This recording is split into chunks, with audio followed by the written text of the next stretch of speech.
There is a school in Zimbabwe, about 12 miles outside the capital city of Harare, where the grounds are wide and the grass grows long at the edges. It is called Ariel School.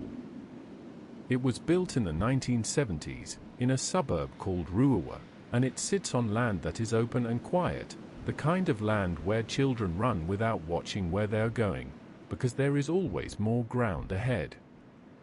On the 16th of September, 1994, it was a Friday morning. The weather was clear. The term was in full swing. And at approximately 10 o'clock, while the teachers were inside at a staff meeting, 62 children went out to play. They were between 6 and 12 years old. What happened next has been investigated, recorded, analyzed, and debated for more than 30 years. It has been the subject of a documentary film, several academic papers, and testimony before researchers from some of the world's most respected institutions. And it has never been explained. Not dismissed. Not explained. The children were playing in the open area beside the school, a scrubby field at the edge of the property, beyond the tuck shop, past the place where the grass became rougher and the ground sloped down toward a line of trees. Some of them were chasing each other. Some were talking in small groups. Some were doing what children do when left to themselves in warm weather, simply existing, loosely, in the particular freedom of an unstructured morning. And then, from the direction of the trees, they saw something. The accounts vary slightly in their details, as eyewitness accounts always do, especially from children who were frightened. But the core of what they described is remarkably consistent. They saw objects in the sky. Silvery objects. Moving in ways that aircraft do not move, stopping, hovering, descending rapidly, stopping again. And then one of the objects came down. It landed, or came close to landing, in the field beyond the school boundary. In the long grass, near the trees. And something came out of it. The children ran. Not all of them, some stood frozen, watching. But many ran toward the school building, toward the adults, toward the safety of walls and familiar things. The teachers were in their meeting. The children pressed their faces against the windows. They knocked. They shouted. By the time anyone came outside, the objects were gone.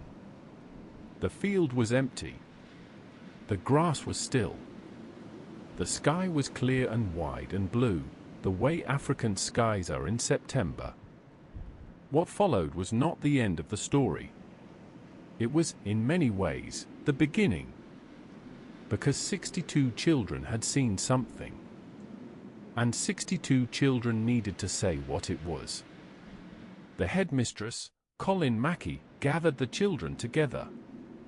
She asked them to draw what they had seen. She handed out paper and pencils, and the children drew, quietly, seriously, in the way that children draw when they are trying to get something exactly right.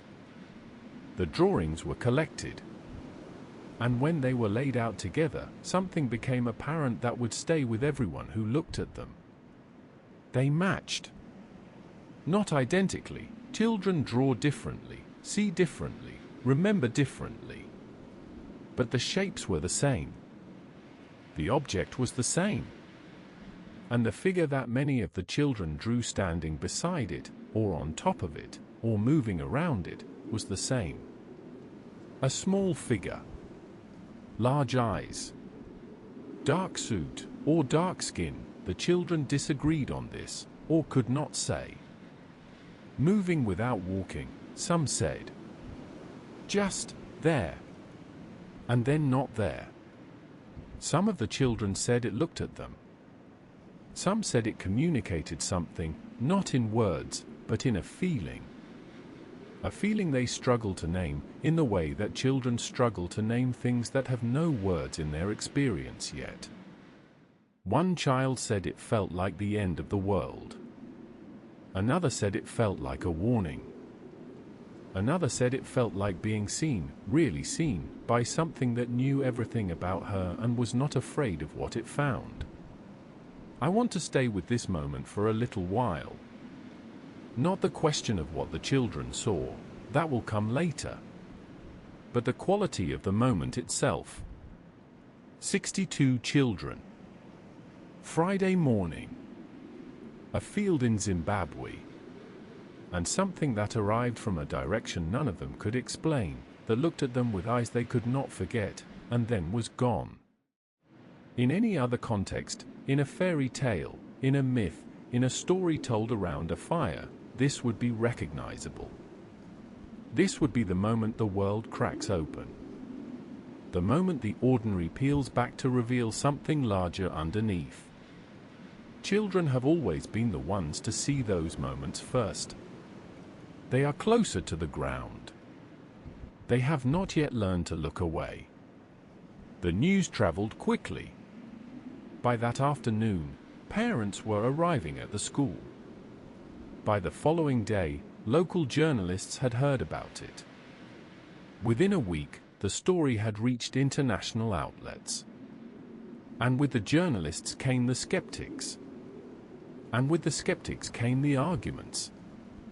Mass hysteria, some said. Children feeding each other's fears, building a shared story out of nothing more than group excitement and suggestibility. It is a reasonable hypothesis. Children are suggestible. Groups amplify experiences. A frightening morning can become, in the telling and retelling, something much larger than it was. But there was a problem with this explanation. And the problem was the drawings. The drawings had been made before the children talked to each other about what they had seen. They had been made in silence, independently, each child with their own paper and pencil. And they showed the same thing. Mass hysteria explains shared behavior. It does not easily explain independent, simultaneous, consistent visual description. Something was in that field. What it was is the question that has never been answered. Let your breathing slow. You are safe, wherever you are. The night is quiet. The questions can wait.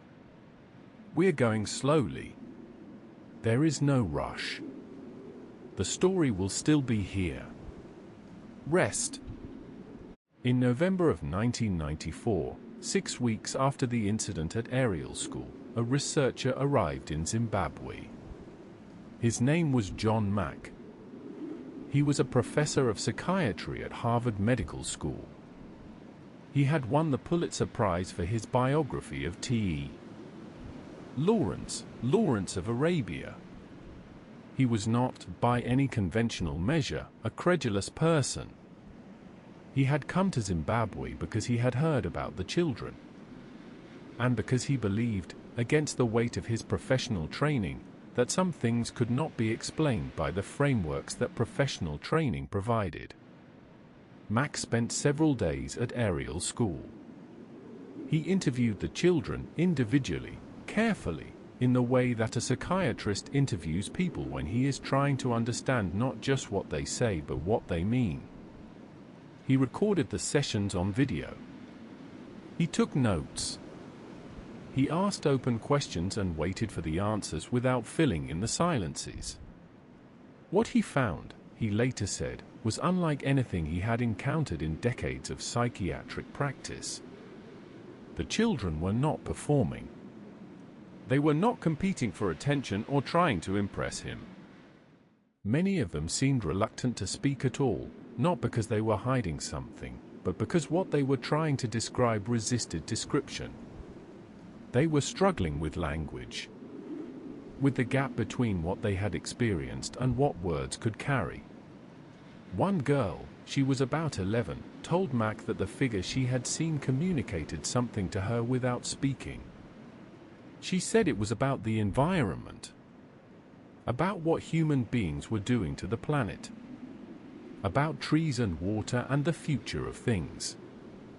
She said this not with excitement, not with the performance that children sometimes give when they know adults are interested in what they are saying. She said it quietly, seriously, with the particular solemnity of someone reporting something they wish they did not have to report. Mac asked her if she thought it was real. She looked at him for a moment. She said yes.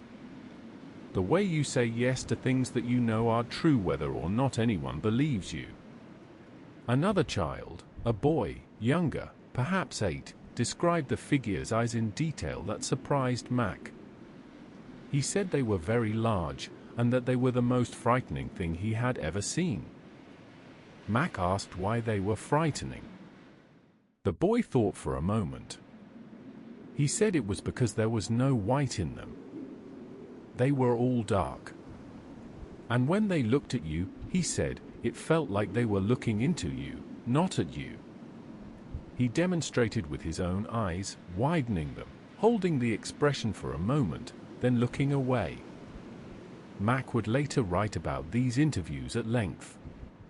He was careful in the way that serious scientists are careful when they find themselves near something that their instruments are not designed to measure. He did not say the children had been visited by extraterrestrial beings. He said that something had happened to them. Something real.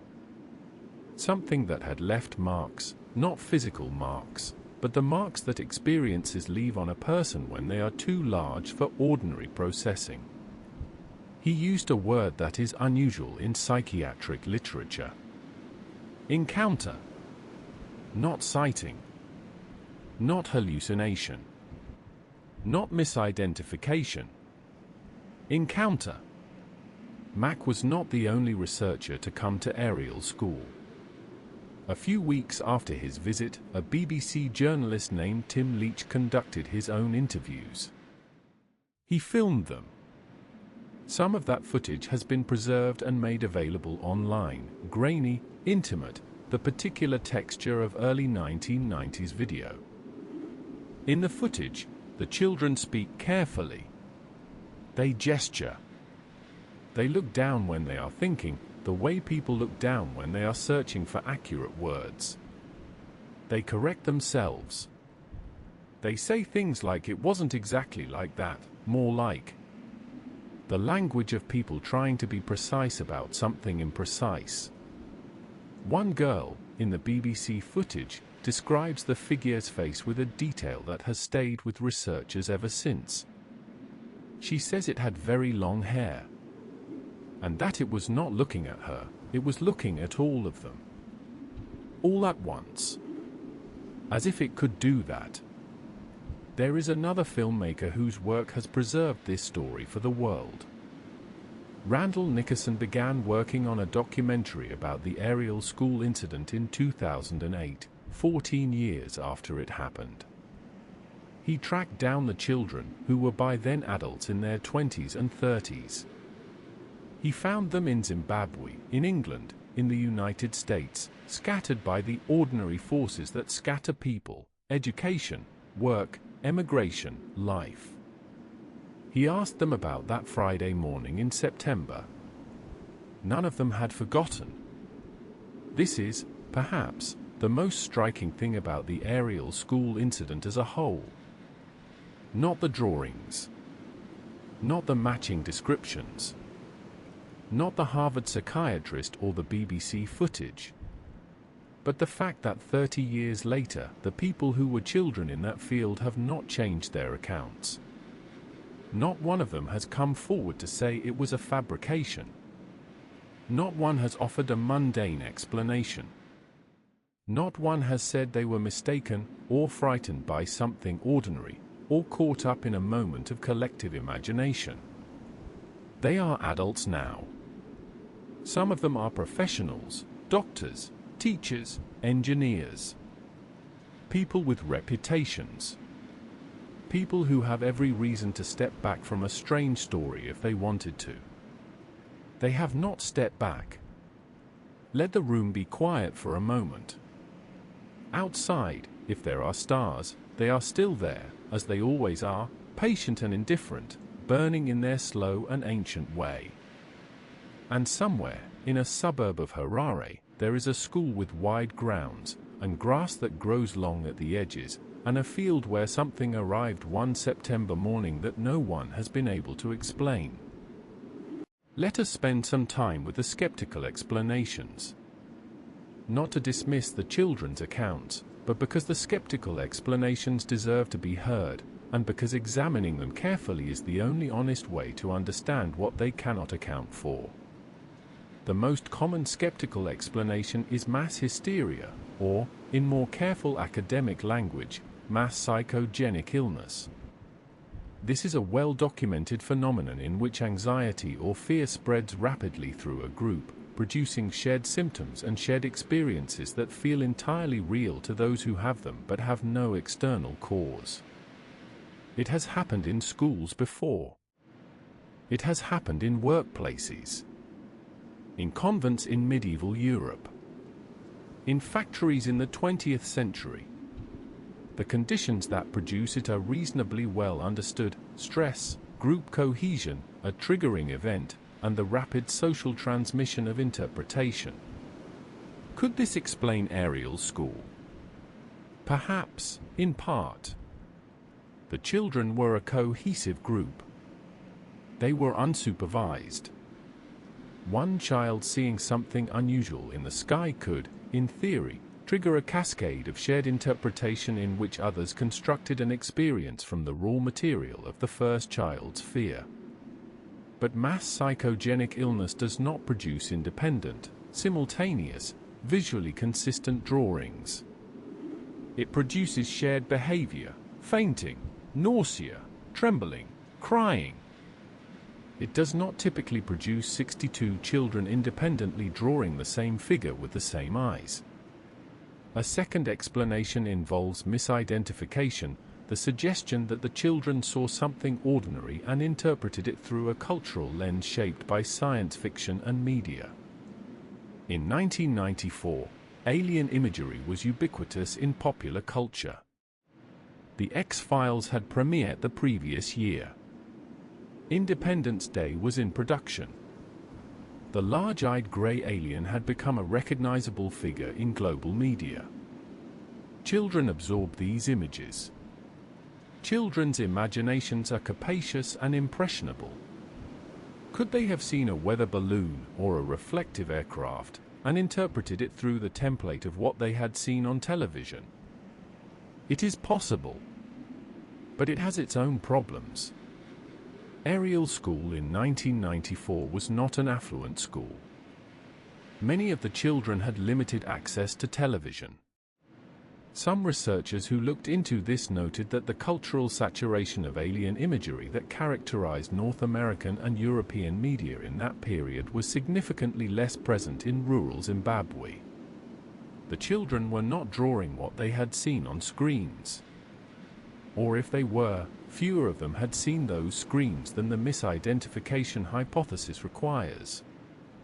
There is a third category of explanation, which is neither psychiatric nor cultural. It is the suggestion that the children saw a classified military aircraft. In 1994, experimental aircraft programs existed that produced vehicles capable of unusual flight characteristics: hovering, rapid acceleration, silent operation. The stealth programs of the Cold War era had produced craft that looked, to untrained observers, like nothing they had seen before. Zimbabwe in 1994 was not a geopolitically sensitive area in the way that Suffolk, England had been in 1980. But the skies over southern Africa were not beyond the reach of experimental flight programs. This explanation does not account for the figure beside the craft. Aircraft, however unusual, do not typically have occupants who step outside and make eye contact with school children. John Mack, in his analysis, was not satisfied with any of these explanations. He was not, it should be said, satisfied with the extraterrestrial explanation either, at least not in its simple form. He did not believe that the children had necessarily been visited by beings from another planet in the conventional science fiction sense. What he believed, tentatively, carefully, in the way that careful thinkers hold beliefs about things they cannot prove, was that the children had encountered something from outside the ordinary framework of human experience. Something that communicated meaning. Something that left an impression that lasted. He wrote, in his later years, about what he called the ontological shock of such encounters, the shock of having one's fundamental assumptions about the nature of reality challenged in a direct, visceral, undeniable way. The children had experienced that shock. And 30 years later, they had not recovered from it in the sense of returning to the world they had inhabited before. Not because they were damaged, but because the world they returned to was different from the one they had left. Mac died in 2004, struck by a car in London while crossing a street after a conference. He was 74. He had spent the last decade of his life studying accounts like the one at Ariel School, carefully, without sensationalism, with the rigor of a scientist and the humility of someone who had learned that rigor and humility are not always enough. His notes, his recordings, his interviews are preserved at Harvard. They are available to researchers. They are being studied still. He believed the children. Let the room be quiet. The questions are large. The night is patient. You do not have to solve anything tonight. Let your body be heavy. Let your thoughts drift. We are almost at the end. The children of Ariel School are in their 40s now. They have children of their own, many of them. They have jobs. They have the ordinary accumulation of a life, mortgages, appointments, the particular weight of adulthood that settles on everyone, eventually, like a second coat. And they have the memory of a September morning in 1994 that has never gone away. Randall Nickerson's documentary, called Ariel Phenomenon, released in 2022, follows several of these now adult witnesses across years of interviews. It is not a sensational film. It is a quiet one. Patient. It sits with the witnesses and lets them speak. What emerges is something more complex than a simple story of alien visitation. It is a story about what happens to people when something enters their experience that the world around them cannot accommodate. Some of the witnesses describe struggling to talk about what happened for years. Not because they were ashamed, but because they did not know the language for it. There was no framework in their ordinary lives, in their schools, in their families, for what they had seen. And without a framework, experience is very hard to carry. One woman, interviewed in a documentary as an adult, says that the experience gave her a sense of urgency that has never left her. The message she received, or felt she received, from the figure in the field was about the Earth. About what was being lost. About whether human beings understood the scale of what they were doing. She has spent her adult life working in environmental causes. She does not present this as a direct consequence of what she saw. She is careful. She does not overstate. But she says it quietly. She thinks it changed her. She thinks it was supposed to. Another witness, a man now, compact and calm, says that the hardest part was not the experience itself. The hardest part was coming back to a world that did not have room for it. He says this without bitterness. He has made peace with it, as people make peace with things they cannot change. He says, you see something like that, and then you have to go back to school the next Monday. You have to do your homework. You have to eat your breakfast and take the bus and answer questions about fractions. And the world carries on as though nothing happened. Because for the world, nothing did happen. Only for you. There is something in this that goes beyond the question of what landed in that field. It is a question about isolation, about the limits of what we can share with each other, about the experiences that arrive in a person's life that are too large, or too strange, or too far outside the common currency of language for them to be fully transmitted. We all have those experiences, in smaller ways. Moments that changed everything, that no one else was there for, that resist retelling. Dreams that felt more real than waking. Encounters with grief, or love, or beauty so sudden it felt like something had broken open. The children of Ariel School had that experience at a scale that most of us will never know.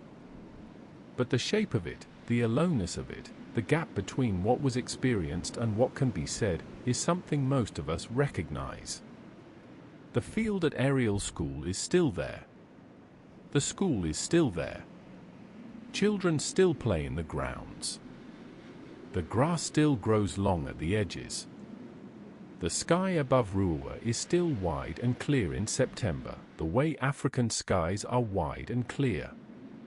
Nothing marks the spot. No plaque. No monument.